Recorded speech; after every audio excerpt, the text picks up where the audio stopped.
Jim, when I was at school, I did pretty much what was going on as far as sports is concerned. I did athletics and I competed at all various different disciplines. I did long jump, I did high jump, I did hurdles, I ran flat on the track. I wasn't good enough to represent my school on the flat events. So I represented my school at high jump at the games at the what you call championships. But I like sport, so I pretty much played everything. I played cricket, played a little bit of football, whatever was going on, once it was outside the classroom. It's a good choice, isn't it? Much better than being stuck inside all day. But this whole idea of sort of learning to bowl quick, just thinking of your own experiences, but also how young fast bowlers, even these days now, are brought forward. Are there particular things that are natural, that can be skills that can be worked on? Or is it just a case of if you can bowl really fast, bowl really fast? Well, I believe if you have got the ability to bowl fast, you want to bowl fast. Not everyone has that ability. I don't think you can make fast bowlers. That's the first thing. You have to have a certain amount of rhythm. You got to have a certain amount of natural ability to bowl fast. And then you can work on those attributes that person has and make him even a better bowler or make him even a faster bowler. Because if you have a good technique, if you have a good action, then you can use that and enhance that and get even better.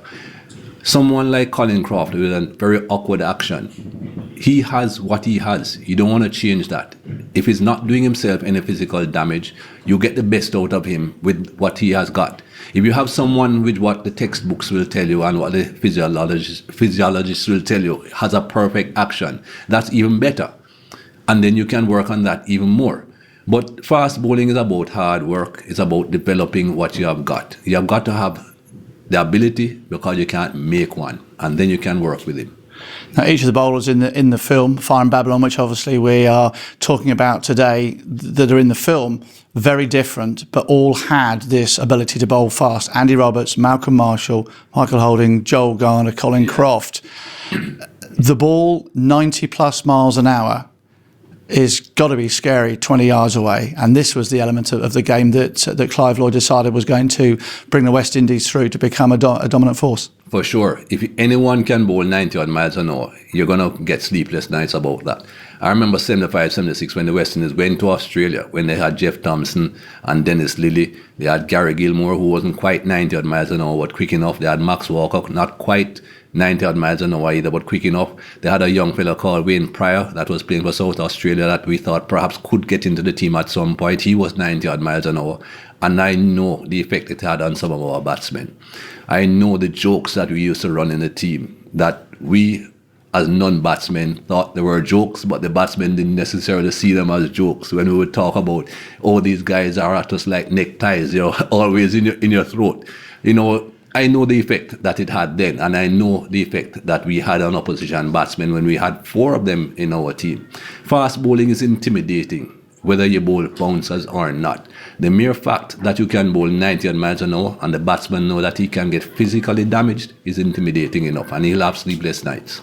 Talking about your colleagues, Elliot Gordon-Greenidge was also saying that in the nets, that was a hard time because you were looking to get your rhythm absolutely right, and they were on the end of it, and he said he was just glad he was on your team when it came to the actual matches. Well, I didn't really bowl very fast in the nets, to be honest. When I was a young man and trying to impress, when just getting into the West Indies team, I used to bowl out my long run in the nets, 75, 76 in Australia and shortly after that. But after I got established and I knew that I didn't need to practice my run up in the nets, I bowled off 5-6 pace in the nets. I bowled up a short run in the nets. Not that I was bowling 50 miles an hour, but I didn't need to go off that long run and really charge in and bowl 90 odd miles an hour. And I know some of the fast bowlers in the team, and the Roberts in particular, didn't like when the batsmen hit him around in the nets. And then they always wanted a new ball, and he was zipping this ball around in the nets, and the batsmen didn't particularly enjoy it. But if you get that sort of practice in the nets, you're going to make you a better batsman. And they certainly went out there and proved themselves to be great players when they went out and played against other teams. To have practice in the nets, it made Gordon Greenidge and Viv Richards and Desmond Haynes, they're in a great place because they've batted against the best in the net. So to play Australia actually wasn't too bad. Yes, it made things a little bit easier. When you're batting against bowlers like that in the nets, and then you come up against bowlers that are not quite as fast, not quite as intimidating, it makes things a little bit easier. It's like when you see people in other sports. For instance, you see a baseball player will put some things on his baseball bat to make it heavier. So that he's swinging that and practicing that. And when he takes them off the bat, it becomes so much easier for him to swing that baseball bat rather. It's similar situation when you're batting and playing against opposition or people that are testing you highly, and then you go into the middle and you're not being as tested as much. So yes, it has certainly helped them. Well, just finishing off then on the side of batting, you mentioned earlier that not as a specialist batsman, but you must have enjoyed your chance to get out in the middle and show some of the batsmen what can be done. Yes, but I hardly ever did that.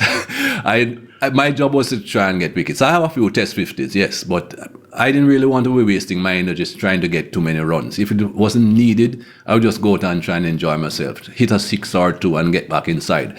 I think just recently, no, not quite recently, about 3-4 years ago, one of the statisticians that I work with regularly on television told me, I wasn't even aware of this, that I have the highest percentage of 6s in my entire test runs for someone who only got that many runs. I think I have 900 and something test runs. I have something like 36 6s, which is very unusual because that was just what I wanted to do. Go out, hit a 6 or 2, get back inside and start bowling, unless, of course, the team needed me.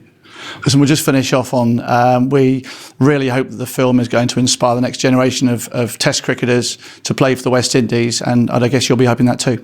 I certainly will hope so. I think some of the young cricketers need to see this film to see what cricket meant, not just the cricketers who played for the West Indies then, but for the West Indian people in general, and hope that they can appreciate that and know that their responsibility not just to themselves and to the team in which they are playing, but for the entire Caribbean region.